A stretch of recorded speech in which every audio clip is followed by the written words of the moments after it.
Yo quisiera estar siempre del lado de quien le pregunta a uno, pero como me toca estar del otro lado, me siento traicionando un poquito mis tendencias. La tendencia mía era estar de periodista. No hay nada mejor que eso. La ventaja del periodismo es que lo mantiene a uno despierto. No hay ninguna cosa que le sea a uno indiferente. Comunicador, líder, político, pintor, 3 veces candidato a presidente. Álvaro Gómez Hurtado tuvo muchos frentes abiertos a la vez a lo largo de toda su vida. Era un hombre público con todas las letras. Fue hijo de un expresidente, ocupó cargos en embajadas, en el Congreso, debió exiliarse, escapar de un golpe de Estado y plantar cara frente a un escándalo político que salpicaba mandatarios y narcotraficantes. Fue cofundador de la Universidad Sergio Arboleda, en donde también fungió como profesor. Como miembro del Partido Conservador, fue un importante político y orador. También fue uno de los fundadores del Banco Popular, del que llegó también a ser director. Como periodista ejerció importante influencia en la política y obtuvo varios premios por su desempeño. Ejerció la dirección del diario de su familia El Siglo durante 3 periodos distintos y dirigió el noticiero 24 horas.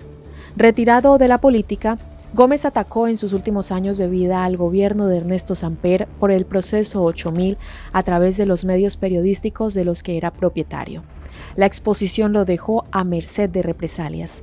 Por eso, en un clima políticamente tan caldeado como el que atravesaba Colombia en el año 1995, a nadie sorprendió del todo que lo asesinaran. Pero su muerte fue a la vez un momento de gran consternación.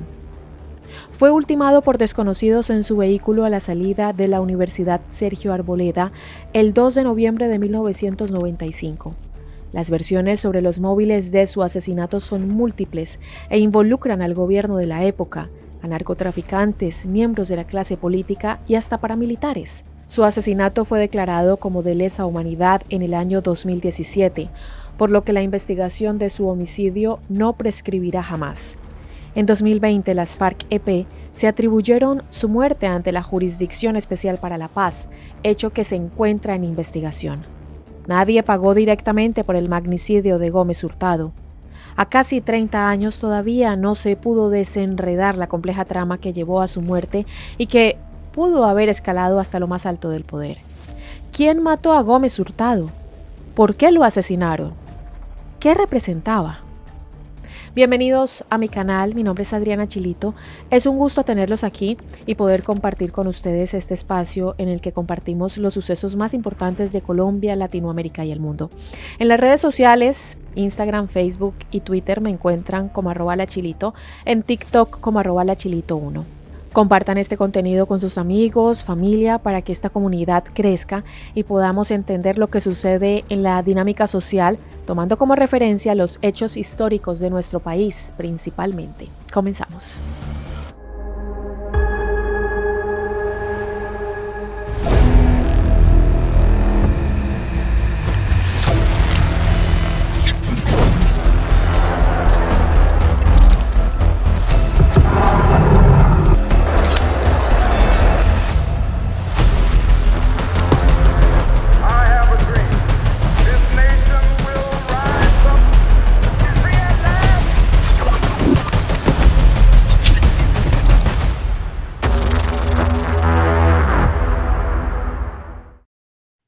El padre y el hijo.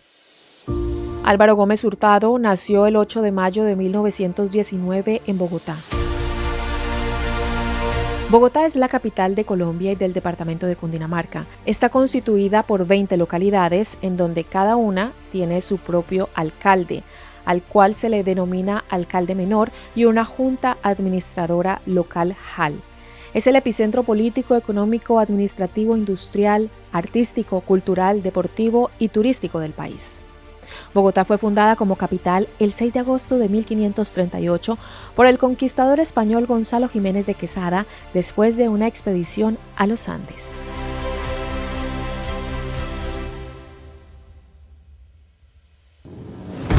La primera y más fuerte influencia de Álvaro Gómez Hurtado fue sin dudas su propio padre. Se trataba de un hombre que simbolizaba un peso fuerte en Colombia y que posiblemente marcó a fuego el rumbo que su hijo tomaría en la política al crecer.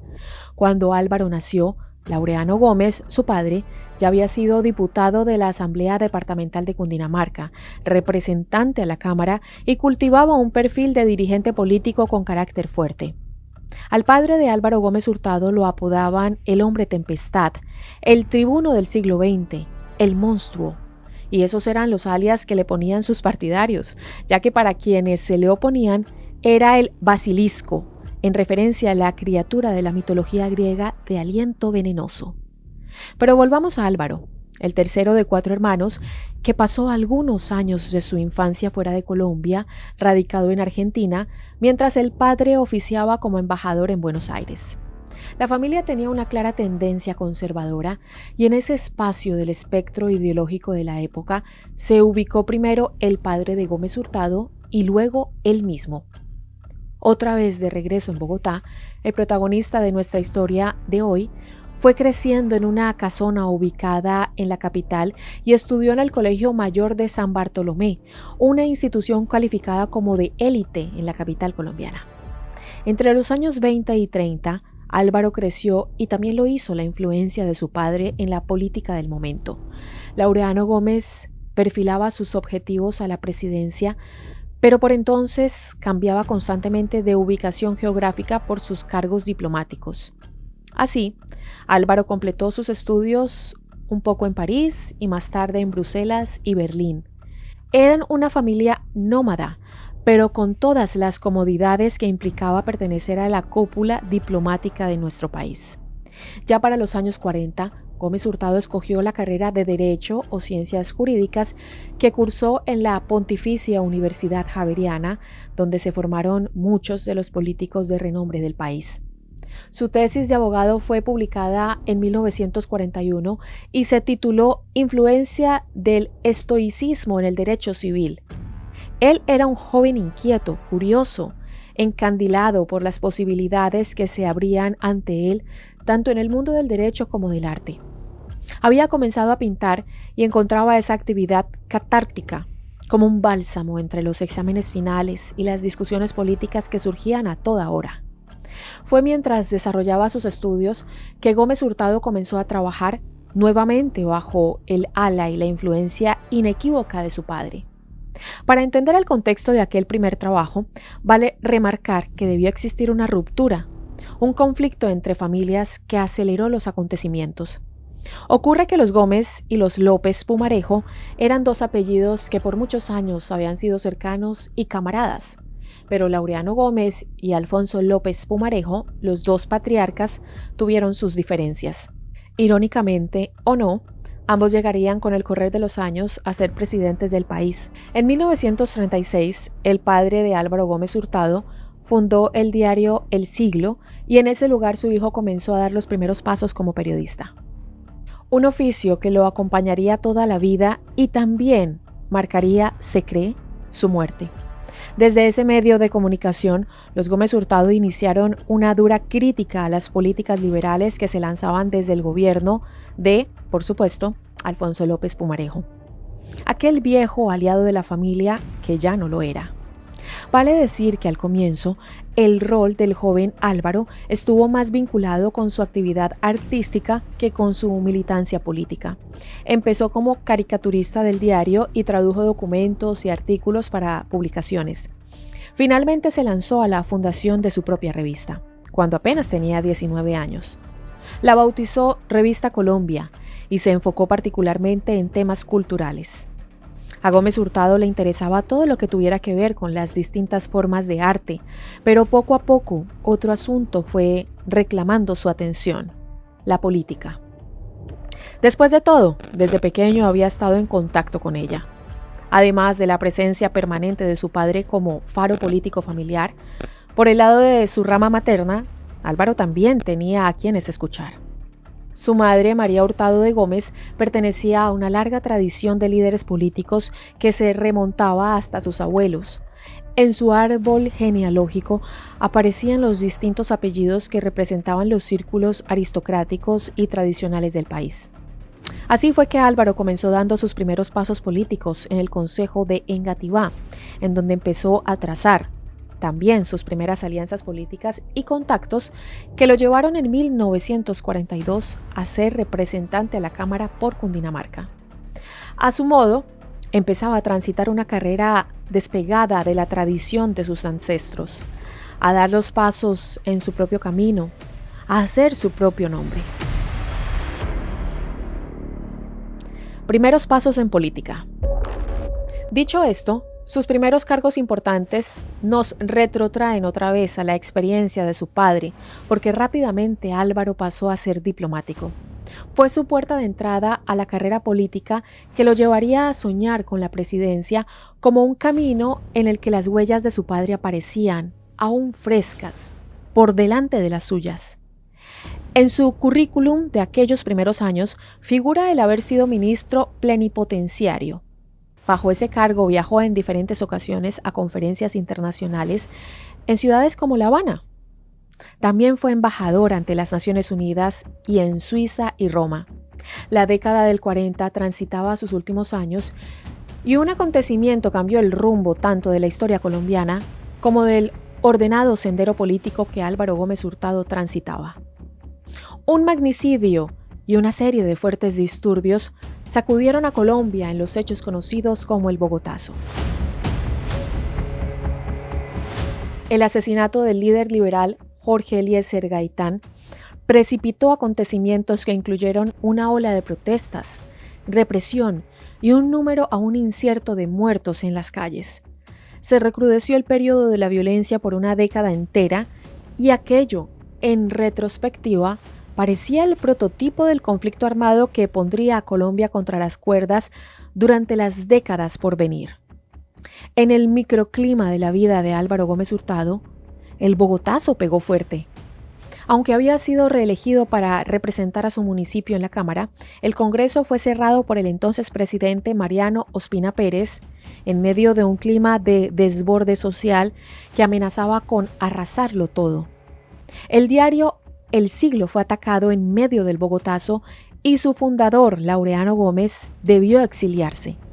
Las instalaciones del diario fueron incendiadas y prácticamente destruidas hasta los cimientos.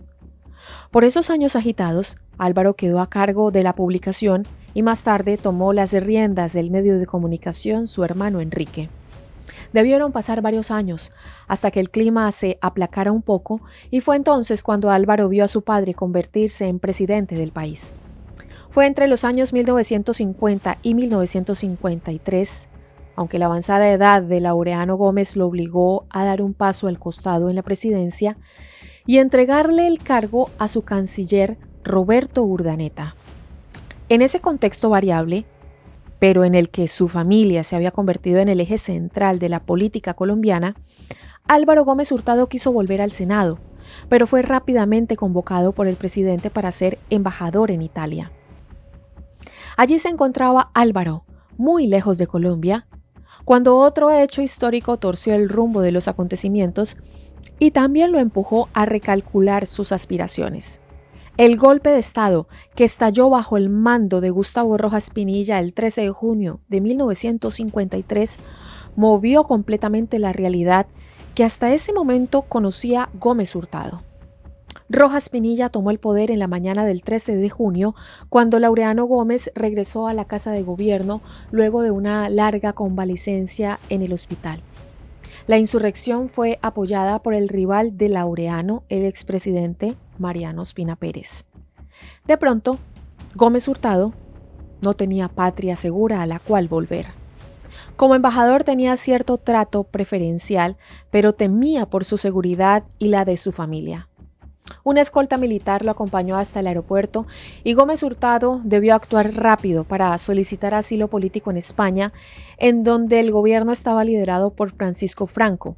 De esta manera buscaba quedar lejos del alcance de un gobierno militar que lo veía, como a fin de cuentas, el hijo de un expresidente y una creciente figura política no alineada a ellos.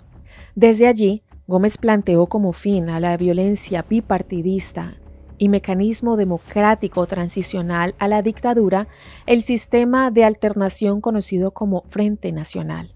Obtuvo el apoyo de su padre y del líder liberal Alberto Lleras Camargo, quien viajó a España para firmar con Laureano Gómez estos pactos que dieron nacimiento ideológico a la propuesta.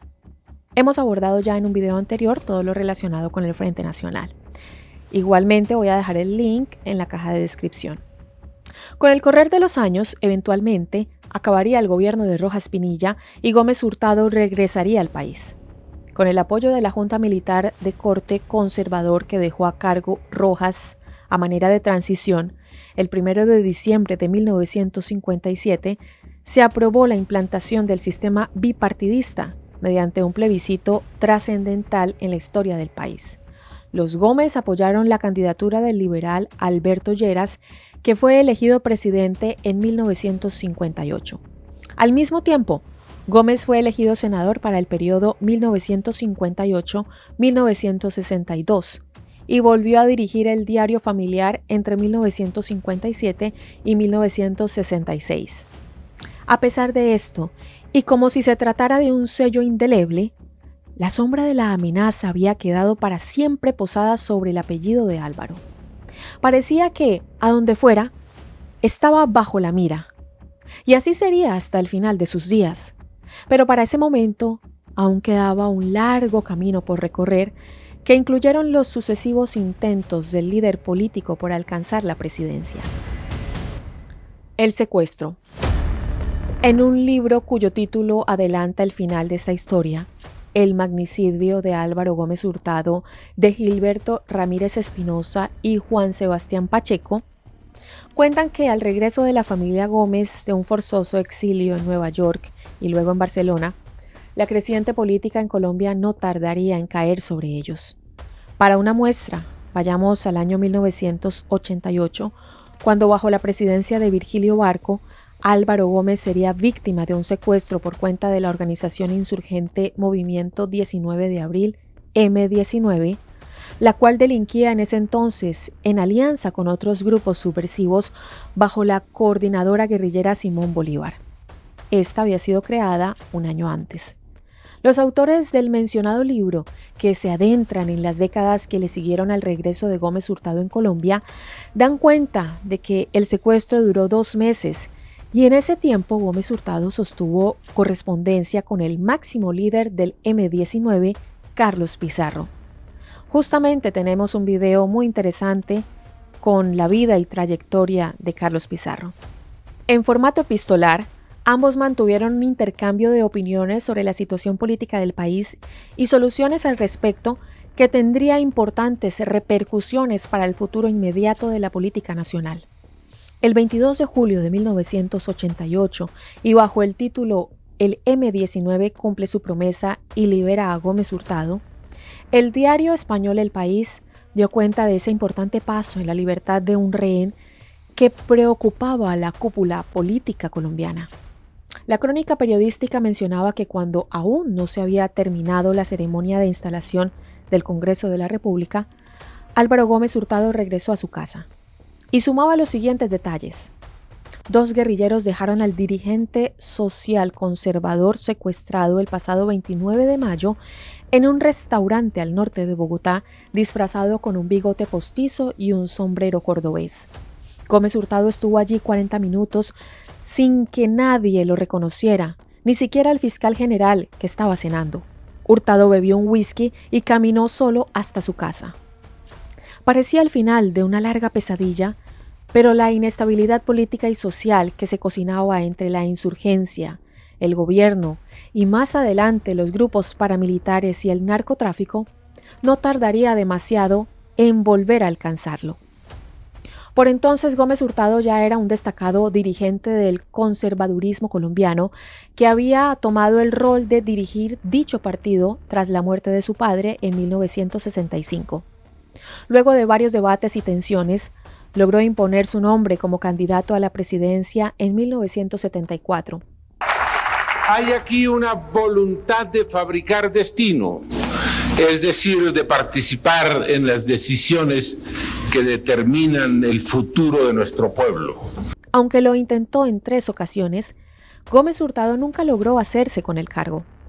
La tercera candidatura, de hecho, la encaró en 1990, 2 años después de su sonado secuestro por parte de la guerrilla.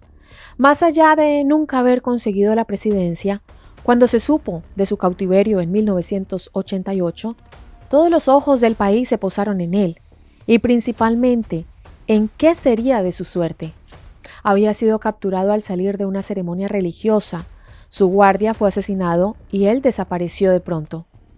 Por un tiempo ni siquiera se supo a ciencia cierta quiénes lo habían secuestrado y la preocupación se instaló en la opinión pública, ya que por entonces Gómez Hurtado tenía 69 años y su salud era frágil. Sin embargo, cuando el M-19 se atribuyó la situación, empezaron a negociar la liberación del dirigente a cambio de reanudar los diálogos de paz que a lo largo de la década del 90 sufrieron muchas marchas y contramarchas.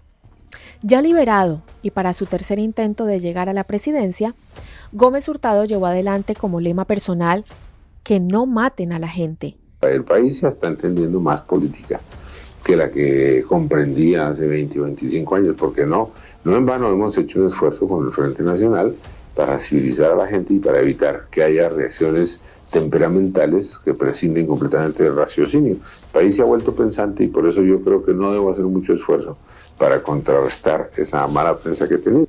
En referencia a la seguidilla de asesinatos contra líderes políticos, entre los que se contaban otros 3 candidatos.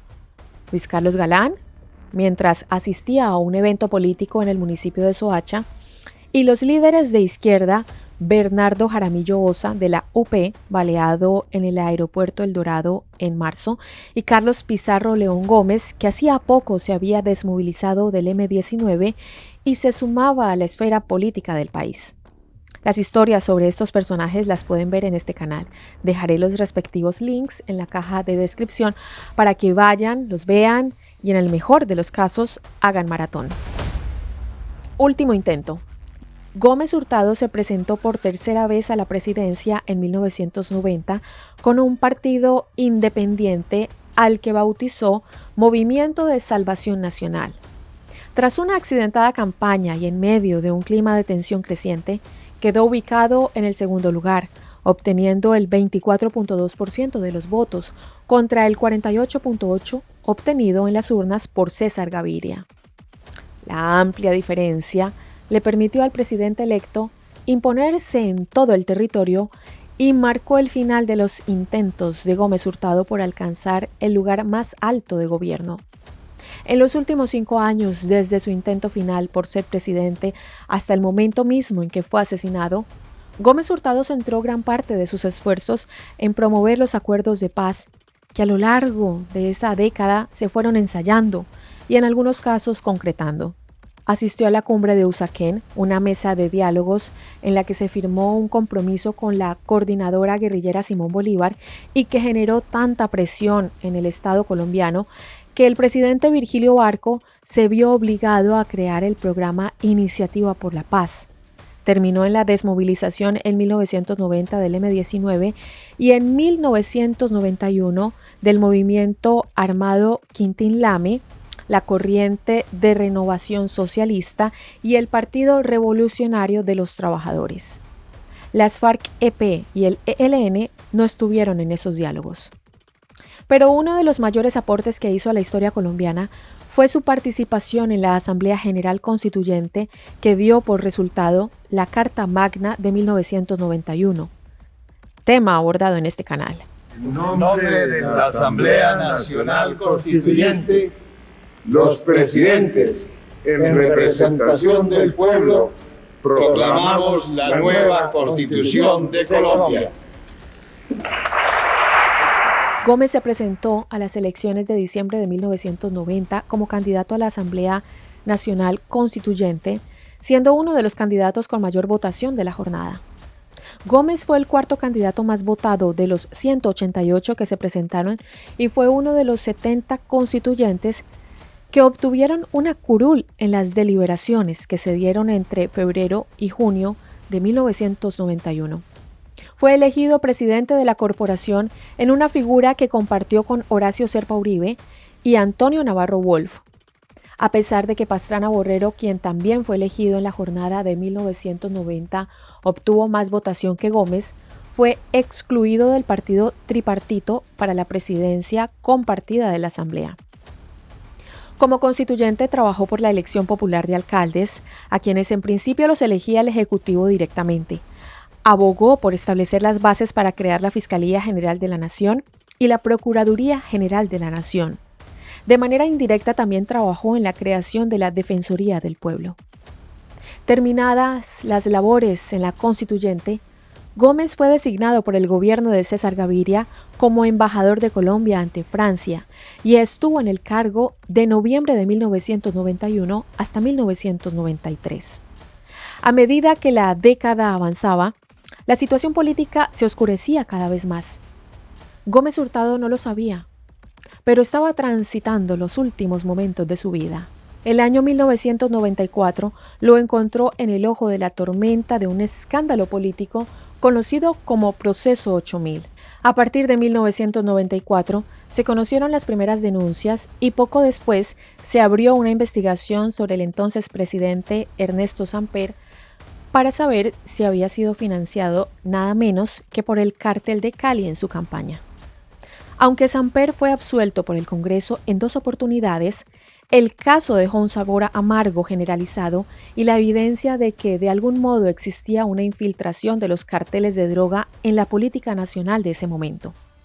Entre rumores de golpe y una situación de inestabilidad general, en 1995 comenzaron los atentados. Uno de los primeros se dio el 27 de septiembre contra Antonio José Cancino, abogado de Samper. Álvaro Gómez difundió su postura respecto al escándalo en los editoriales de El Nuevo Siglo del 17, 23 y 30 de octubre y en el noticiero 24 horas. Allí se dio a conocer la cinta en la que Pastrana confirmaba ese vínculo oscuro. En su último editorial publicado el 31 de octubre de 1995, Gómez Hurtado reiteraba la exigencia de que el presidente renunciara. 2 días después, apenas pasadas las 10 de la mañana, Gómez Hurtado juntaba sus pertenencias al haber dado por terminada la clase que dictaba en la Universidad Sergio Arboleda en la ciudad de Bogotá. Atravesó el amplio patio de ingreso, pasó las rejas y subió a su auto. De cerca lo seguía su escolta, José del Cristo Huertas. No pasaron ni 2 segundos hasta que los vidrios del coche estallaron. 2 personas, a las que nadie llegó a ver con claridad, descargaron sus armas sobre el automóvil. La muerte del reconocido dirigente político se confirmó unos minutos después, cuando los médicos no pudieron hacer nada ante el panorama que presentaba el cuerpo de Gómez Hurtado.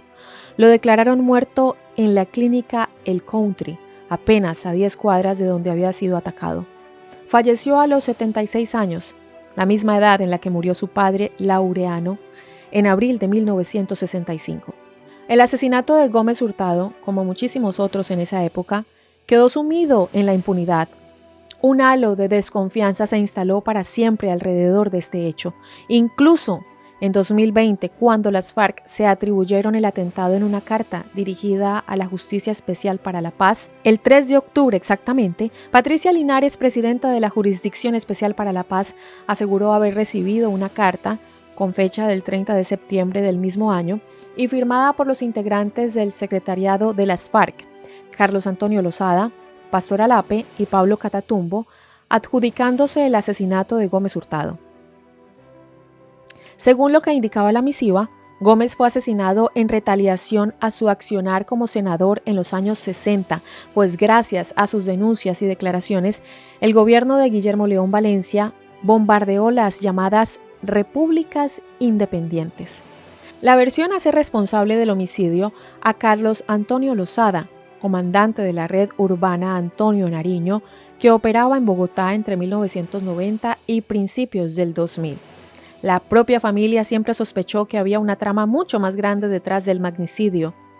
De todos los crímenes de altos mandos de la política colombiana, el de Gómez Hurtado fue el que despertó más debates y sospechas, como también teorías. La validez de la carta presentada por las FARC puso en duda que esa teoría sea la que explique cabalmente lo ocurrido y el porqué. La cadena británica BBC señala que esa hipótesis ha sido cuestionada por fiscales, periodistas y la familia de Gómez desde que se dieron a conocer en 2012 por el senador José Obdulio Gaviria en un contexto políticamente sensible, cuando el proceso de paz con Santos estaba por anunciarse. Otra tesis plantea que pudo haber sido el propio presidente Samper quien propiciara el asesinato. Se plantea que dicho ataque pudo haber sido motorizado para desviar la atención del proceso 8000 y borrar del mapa a un opositor declarado. El hermano de Álvaro Gómez Hurtado sostuvo esta posibilidad en su libro ¿Por qué lo mataron?, y habla de una conspiración entera que incluyó paramilitares, narcos y abogados. Samper negó rotundamente esta teoría y la calificó de inverosímil. Por último, también se sostuvo durante un largo tiempo como una posible explicación oficial del crimen que pudo haber sido perpetrado y planificado por un grupo de empresarios, políticos, coroneles y generales del ejército que querían el golpe de Estado y buscaban el apoyo de Gómez Hurtado sin éxito. En el mes de septiembre del año 2020 volvió a salir a la luz el debate después que la excongresista Piedad Córdoba hablara al respecto durante una entrevista y mencionara que conocía datos sensibles relacionados con el crimen. Igualmente, el Partido Centro Democrático solicitó a la Fiscalía General de la Nación interrogar a los exmiembros de las FARC-EP. También se conoció información que confirmaba que el Departamento Administrativo de Seguridad DAS, por órdenes del expresidente Samper, estaba haciendo seguimientos ilegales a Gómez días antes de su asesinato. Por el crimen fue sentenciado a 40 años de cárcel Héctor Paul Flores Martínez, pese a ser inocente del crimen. Flores recuperó su libertad en 2014 por trabajo y estudio en prisión. Además, alega su inocencia junto a la familia Gómez, quienes apoyaron a Flores al saberse que era inocente. El sobrino de Gómez, Enrique Gómez Martínez, asumió la dirección del caso. El 19 de diciembre de 2017, la Fiscalía declaró el caso como crimen de lesa humanidad, lo que permite que el caso se siga investigando por mucho más tiempo del que estipula la ley penal, que son 30 años. Así las cosas, el misterio queda planteado y posiblemente a casi 30 años del magnicidio, aún estemos lejos de descubrir la verdad. Álvaro Gómez Hurtado estuvo casado con la escritora colombiana Margarita Escobar López desde el año 1946 hasta el momento de su muerte. Del matrimonio nacieron María Mercedes, el periodista y cronista laureado Mauricio, y Álvaro José Gómez Escobar. Homenajes. Fue cofundador de la Universidad Sergio Arboleda y docente, y como un homenaje fue erigido un busto en uno de los jardines del complejo universitario. El Colegio Álvaro Gómez Hurtado es una institución pública inaugurada en 1997, 2 años después de la muerte de Álvaro. Está ubicada en el barrio Los Lagos de la localidad de Suba, en Bogotá. En Floridablanca, Santander, se inauguró un estadio de fútbol, parte de un complejo deportivo llamado igual que el fallecido político, Álvaro Gómez Hurtado.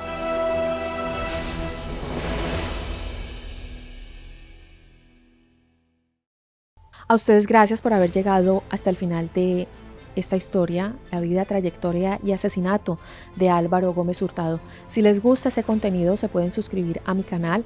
También pueden dejarme sus comentarios y sugerencias para futuros videos. Síganme en mis redes sociales. Me encuentran en Instagram, Facebook o en Twitter como @lachilito y en TikTok como @lachilito1. Nos vemos en un próximo video. Hasta pronto.